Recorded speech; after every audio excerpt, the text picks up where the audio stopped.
Aren't you interested in learning breakthrough wealth building strategies, such as how to flip a home in less than 2 weeks using other people's money with no real estate license, or how to build a low-cost home-based business? You can discover how to take passive income from any source and invest it into real estate, stocks, or business to become financially independent investing in any market with Residual Roads Business Institute. Collaborate with Andre and other Residual Roads advisors to create a free action plan and start implementing strategies today. Go to www.residualroads.com or email info@residualroads.com. Welcome to the Investing Uncensored podcast. You've been searching for different ways to become financially independent or generate passive income to live out your life's purpose as you've seen others do it, but need insight on how. Well, get excited because here you'll discover the tips and resources to fulfill that need. Andre Stewart has spent more than a decade successfully making it happen for himself and others. This is the Investing Uncensored podcast. And now here's your host, Andre Stewart. Welcome to Investing Uncensored. I'm your host, Andre Stewart. And today I'm excited to bring you guys a great guest. He has a great background, not only visually, but in his entrepreneur skills and what he's done and what he's accomplished in his lifetime. So I want to bring you guys a great guest. Again, his name is Mac Lackey, and his story, I believe, is a really good story to tell because he took quite a few companies public, and it's really good to get some insight on how he did that. Well, I don't want to say public, but he has sold at least 7 companies, obviously that are public.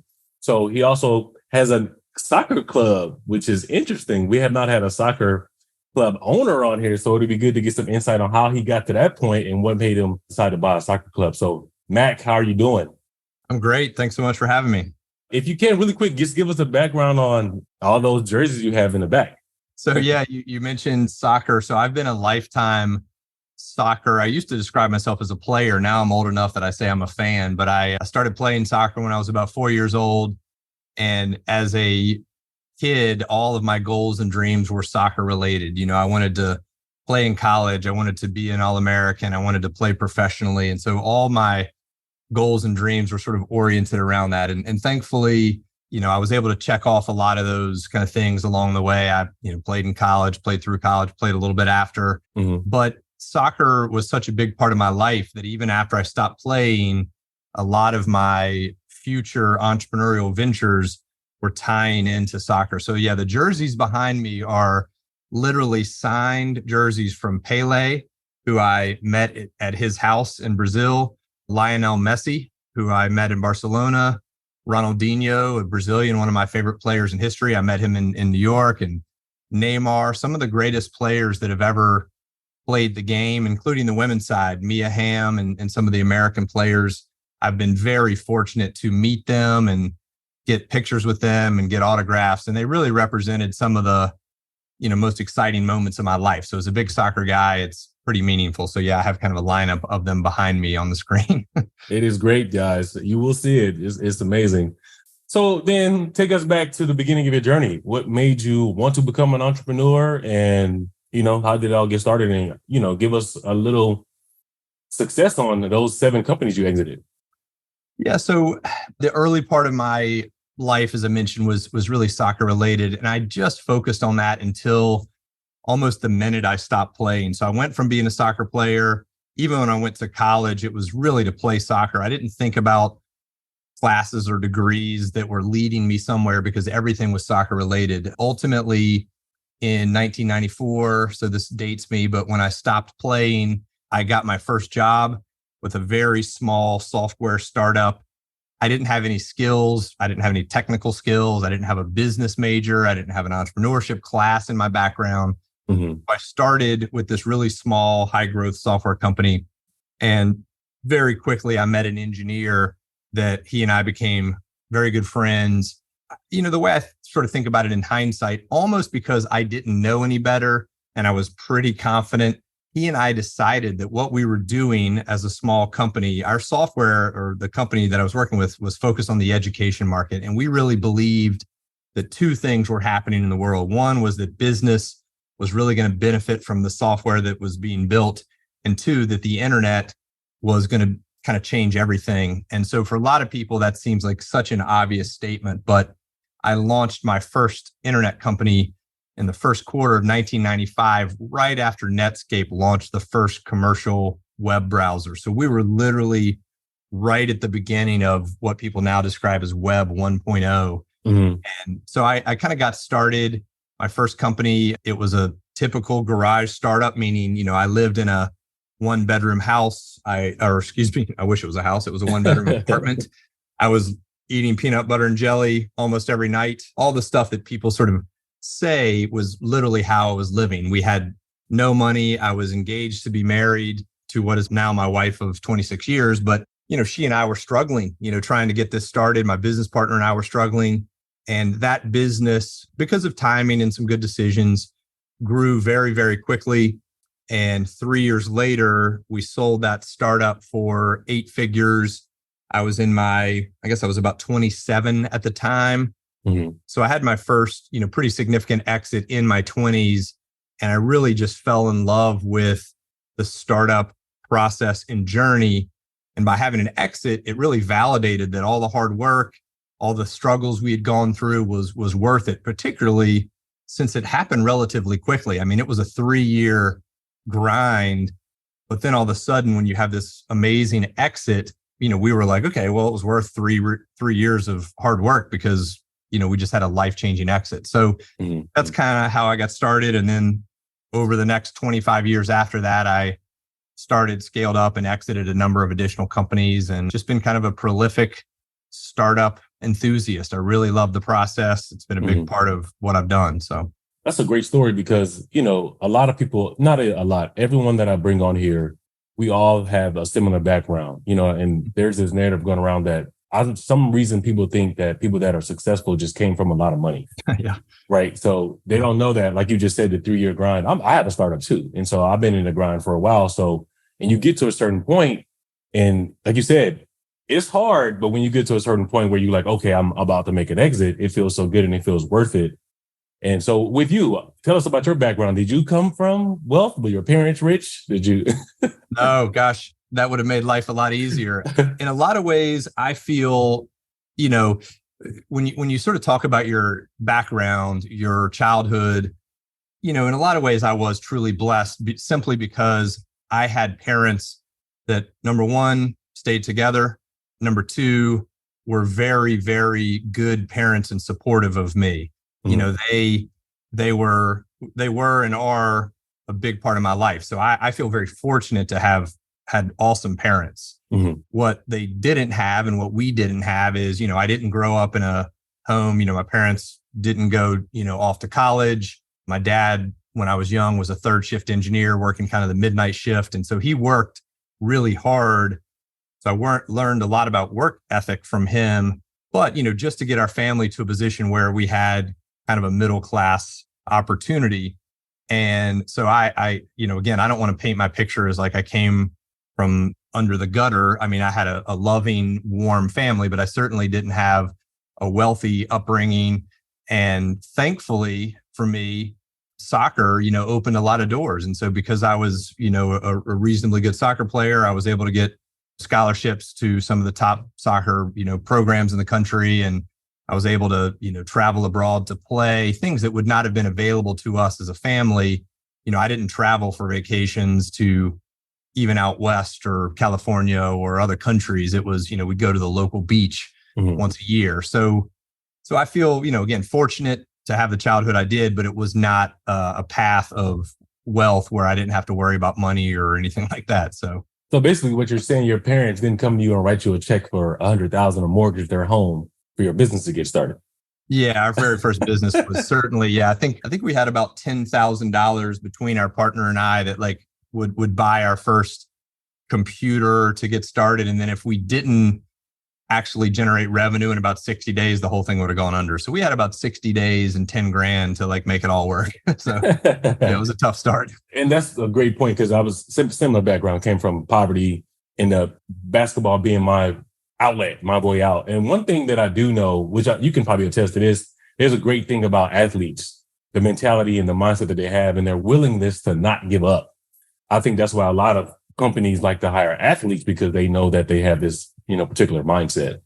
I couldn't agree more. As a matter of fact, over the years, I had a long time business partner, co-founder of a lot of my companies that he and I both played collegiate soccer and were, knew each other for a long time. We played at different schools and things like that. But we ended up hiring a lot of athletes over our career because the discipline to play any sport at a high level, college, pre-college, post-college, it takes a certain mentality and drive and commitment to do those things. And a lot of times those characteristics will translate to business or other things in your life. And so, yeah, I agree more. I will always look favorably at someone that's played a sport at a high level, because even if you're naturally gifted, there's so much more that has to happen to be successful as an athlete. So I agree. We've been very focused on working with athletes over the years.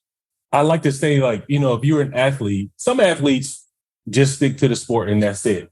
But I don't think that they know, some of the things that athletes say, like Giannis said something recently, sports translates into businesses. Like the mindset that they have. If you listen to some of the things that they say, that's the exact mindset that a business owner has. Exactly. It's just a different arena. So I think when people listen to what athletes are saying, they can try to, I would say, reframe that for their own scenario and probably do well in life. It doesn't have to just be like, oh, you know what? I need to take what Giannis said and focus on playing basketball. Take that and focus on doing something else, like starting a business. Yeah, I think I even know the speech or comments you're referring to, which were fantastic. And I think professional athletes, and the other one is, a lot of people these days refer to like the Navy SEALs, good or bad, the military. To me, in order to be successful, in order to make something like the Navy SEALs here in the United States, the level of discipline and commitment and that will to win. I used to say that in my startups all the time. Like, if you put two teams together side by side and gave them both good opportunities and good products, it's really the team that is committed to winning that will figure it out, because it's so easy as a startup entrepreneur. You're going to be thrown a million curveballs and have hurdles and challenges. And, if you give up or you're not committed to getting to the outcome, a lot of the world would justify it. They'd be like, oh, you had a tough time. You had some things go against you. You lost money, you lost employees, whatever. That is the story of every entrepreneur. Right. So those that are committed to winning and creating an outcome are the ones that really get across the finish line. So yeah, I'm a big believer in that mentality is applicable in sports. It's applicable in your personal life. It's applicable in business life. It really is a mindset that you can adopt. I always tell my son, how you do anything is how you do everything. That's exactly right. And so every athlete, and I trained, I almost went to the NBA, but I ended up getting injured. And so the thing about it is, when you train a certain way, you get so accustomed to training that way. Here I am, 40, and, I tore my Achilles, 6 months ago. And I'm training, I'm probably in better shape than I was before I tore it, right? Yeah. So even after I wasn't trying to go to the NBA anymore, I still trained like I was trying to go. Even playing in rec leagues, I will still go in the gym and put in the same amount of effort. And that's kind of how I ended up tearing my Achilles twice from putting in too much work. Yeah. Yeah. No, that's exactly right. Agreed. And so with that, how did you develop that mindset? I know it came from sports, but getting past sports, were there certain books that you read, or did you go to seminars, or how'd you take that next level past sports? Because obviously being an athlete does help, but you still have to have the knowledge as an entrepreneur to take what you have in that drive and translate it into something else. Yeah, for me, a lot of my life, I would say, as an entrepreneur has come down to a few key things. I don't ever hold myself out as smarter than anyone else or better than anyone else. I think like most people, I have a few skill sets that I'm reasonably good at, but I have been very, very committed to, I am kind of a life learner. I read a ton of books, and I always have, as an entrepreneur. I didn't actually enjoy reading until I became an entrepreneur. Like in school, I candidly did not enjoy reading. But when I really wanted to figure out the entrepreneurial journey, I would read any books I could find on how other people did it, people's biographies, lessons on marketing, lessons on sales, finance. I just devoured books. But the other thing that has been a big, big part of my life is looking for advisors and mentors in different areas of my life. Where I grew up in Charlotte, North Carolina, in the mid 90s to the late 90s to the early 2000s, this was not an entrepreneurial tech or startup At all. area at all. At all. And so I, as a young entrepreneur in my 20s, I didn't have anyone to look up to and say, I want to be like that person. Let me learn from them in terms of tech entrepreneurship. But what I did have is people that I could look to and say, this individual has morals and ethics and a family life that I would like to have when I'm older. This person has figured out how to sell something to Fortune 500 companies. So they're an amazing salesperson. So I really tried to surround myself with people and just ask them to mentor, advise, and support me in very specific areas so that I could become more and more proficient at those things. That was a real helpful part of the journey because I had to, I always describe now to young entrepreneurs, if you're trying to be successful in life, define what your goals are and find someone that's already been where you're trying to go, ideally more than once. And so if you can look at someone, the way they're living their personal life or family life and say, I want to be like that person. You need that person to tell you, how did they design their life around their family? How did they create the time to spend with their family while they're busy building companies? And so the things that I was very committed to, that being one, optimizing for my family, I really found people that I could constantly learn from and ask questions. And that was a big differentiator for me, since I didn't have any formal training in business or entrepreneurship. I was a psychology major and got into grad school and thought I'm not going to, go pursue that. So I literally had no foundation for business. I had to learn it all, along the way. So that's how I did it, books and kind of mentors. What I was going to ask is that question, what was your major? So you just told me because I was curious, was it, business, but it was psychology. So it had nothing to do with entrepreneurship at all. No, it didn't. And I do think part of the value of, formal education, if you will, learning to learn, there's plenty of things I was interested in psychology versus some of the other subjects that were available at a liberal arts school. But yeah, because of my age, if nothing else, I came through university really before entrepreneurship was a class or major, and I didn't take computer science and I didn't even take business classes. And so with my very first company being a tech startup, I had to learn sales, marketing, finance. I had to understand enough of computer science to be able to communicate to our engineers and to our customers. So really, really throwing yourself in the deep end, as long as you're committed to create an outcome, helps you learn faster. I mean, I feel like I got a MBA in the first 6 months of starting my company. It was just an immersion in business. Ever wished you had the opportunity to buy a stock like Facebook, Amazon, or Netflix before it went public, or was able to get shares in companies like VC firms and angel investors? Well, here's your chance. Go to investfar.com/invest and reserve a position. For the next 1 to 3 months, InvestFar is allowed a limited number of low-cost shares be available for friends, family, and its community per SEC regulations before it goes public. Imagine being able to 1,000x or 10,000x your investment like the top 5%. With exclusive opportunities such as this, positions are limited and the window of time is short. Don't miss your chance.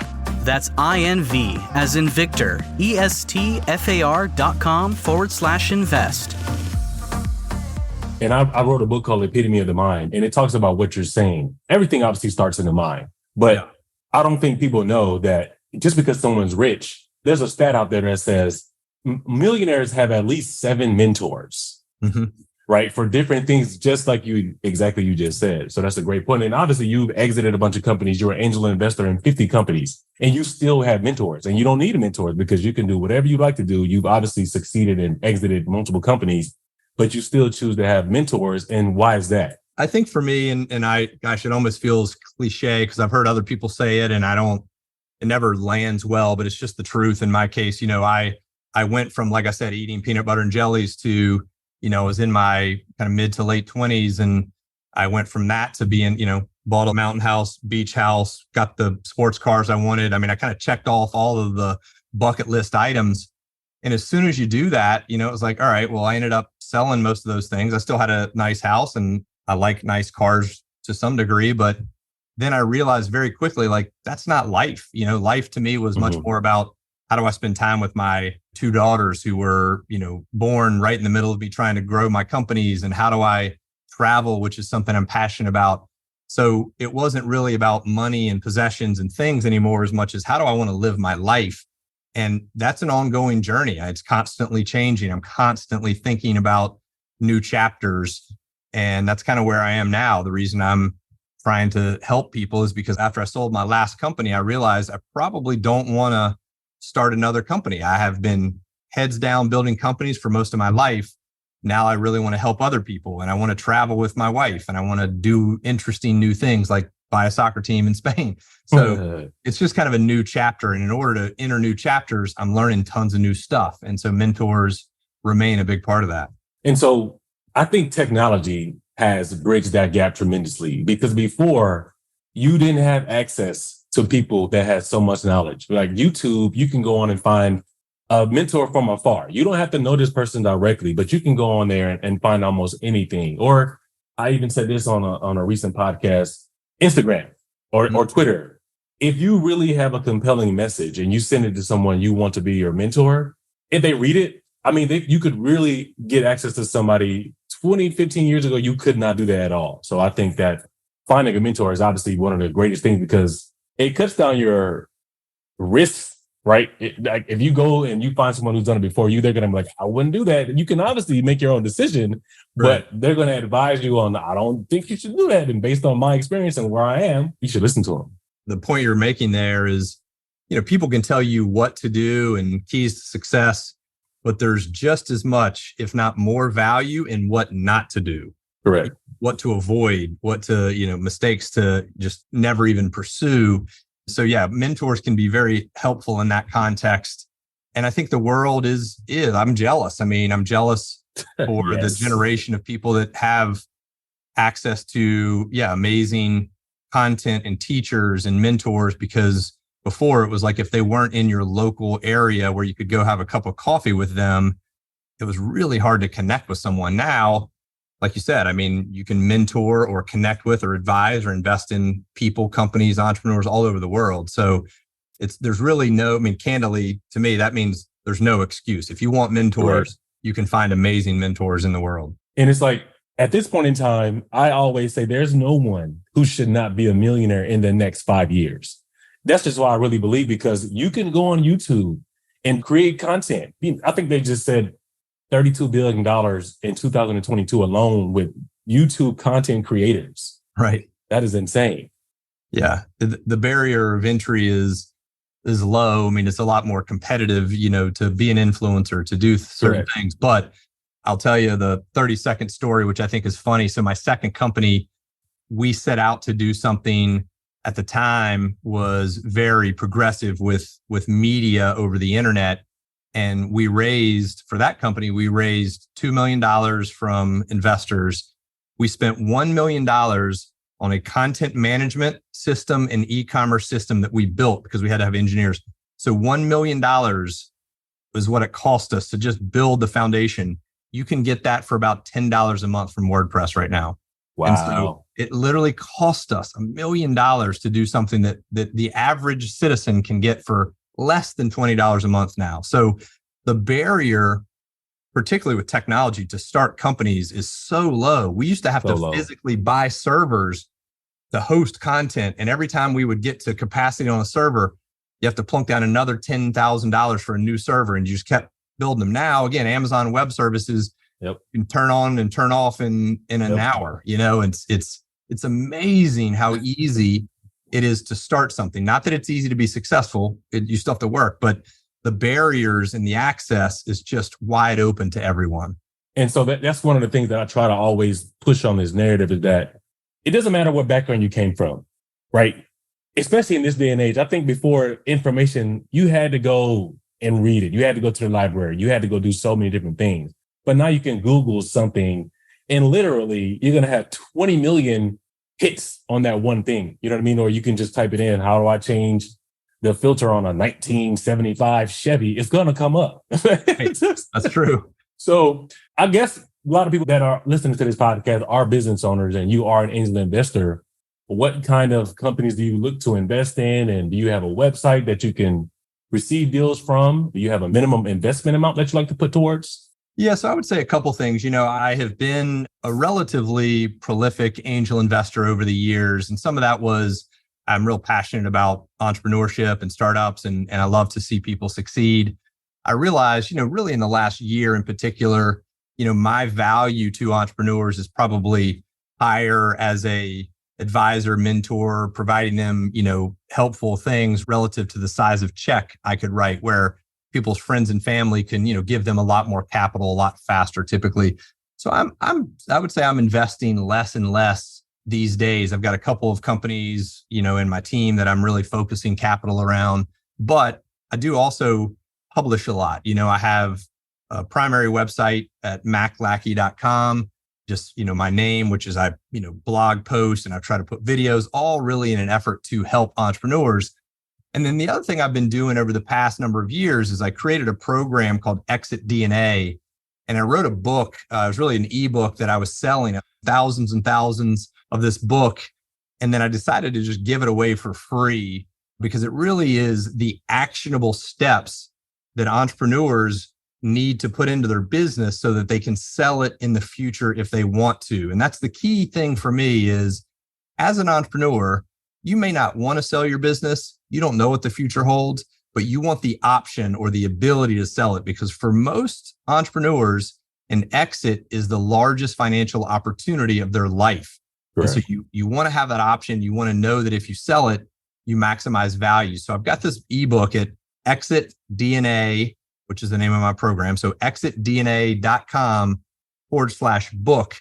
And I would encourage anybody that, your listeners, people that you work with, again, it's a free ebook now. Just download that ebook because it gives you the real step-by-step stuff that you need to do to create that option. So that's kind of where I'm focused these days, is just trying to help entrepreneurs and using Exit DNA as a specific framework to work with people that aspire to, exit in the future. I love it. I will be going to that website myself. And again, guys, it's exitdna.com, right? Yes, sir. And then /book is how you get access to the free ebook. Is it going to be a download or will it get emailed to them?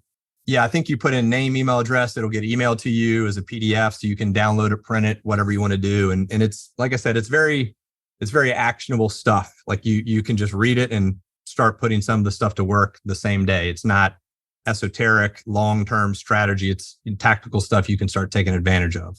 I love it. You have a lot of content, you said, or you're trying to push out more content. Do you have Instagram, or you go to Twitter to push out content, or where can they find you with that? Yeah, so all of my social media, I think I kind of go in fits and starts, but, at Mac Lackey, and it's MacLackey,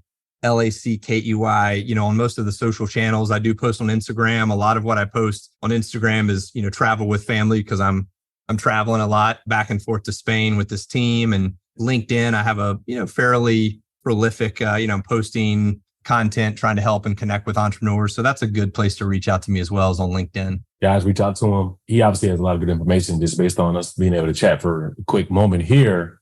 But before we go, we have to get more insight on this team. How'd you get into acquiring this team, and how are they doing and all that good stuff? Yeah, it's been a really fun and interesting process. So I picked up and moved my family to Barcelona back in 2014, kind of a lifestyle decision. My daughters, we put them in a school there. And during our time in Barcelona, I love FC Barcelona, the team, and I had season tickets and was going to all their matches. And I really started thinking about in retirement that how much I would enjoy moving back to Spain and potentially buying a team, like a lower division team, just because it would be, fun for me personally. Long story short, about 3 years ago, I started, thinking about it again and looking at some actual clubs in Spain, because I started to believe it was actually a financial opportunity, not just a retirement strategy that I would do when I was done. And the more I dug into these clubs, the more excited I got, because I felt like, my background, my connections, my kind of business acumen around the sport really could add value to some of these clubs. So we started really taking it seriously, looked at a bunch of clubs, did due diligence on probably 10. And I ultimately found a club in southern Spain, beautiful stretch of what they call the Costa del Sol, the bottom of Spain, right below Malaga, Marbella, Soto Grande, all these beautiful places. We're right at the Strait of Gibraltar. So over the back of our stadium, you can see the Rock of Gibraltar, and you can even see Morocco. Africa is only 14 kilometers away. Right across the water, you can see Africa. So it's a beautiful place. The club is over 100 years old, so it's been, around for multiple generations. It's been a really, really fun process for me to, just start thinking about the business side of soccer, and back and forth 10 times. I went to 10 home games over the last season, and I'll be living in Spain for a lot of the fall, so I can be there for every match. So yeah, it's been a really, really fun journey. I was going to say I am heading to Spain, hopefully in the fall. So, and I have not been to Malaga yet. That's where I want to go. It's obviously It's really beautiful. It's southern Spain is wonderful. I mean, the people, the food, the weather. So yeah, you and I for sure need to stay connected offline, so that if you come over, I'd love to host you at one of our games. It's a really, really fun experience. I'm definitely going to keep in touch with you. I have to go to Madrid and Barcelona for a conference. So if I'm going to be there for like 3 or 4 days, I'm going to definitely come down there because I haven't seen it. And one of my friends was living in Germany, and he goes to Spain all the time. And he's like, man, forget that area. You need to go to southern Spain. And I'm like, really? He's like, yes, it's amazing. So it's a special place. Yeah, I really love it. I'm enjoying it. And again, there's a real business opportunity there, not just, for fun. There's something real with these clubs that we're focused on. So yeah, it'll be a fun journey. Last question, because I'm a real estate guy. Anything as far as real estate goes in that area that would be good? I think what is happening in southern Spain is it has been along the coast. It's beautiful. Some of the nicest resorts, the nicest coastal properties in all of Spain, but it has historically not had the kind of access with like high-speed trains that you have into Barcelona or Madrid. And so that infrastructure is being built out.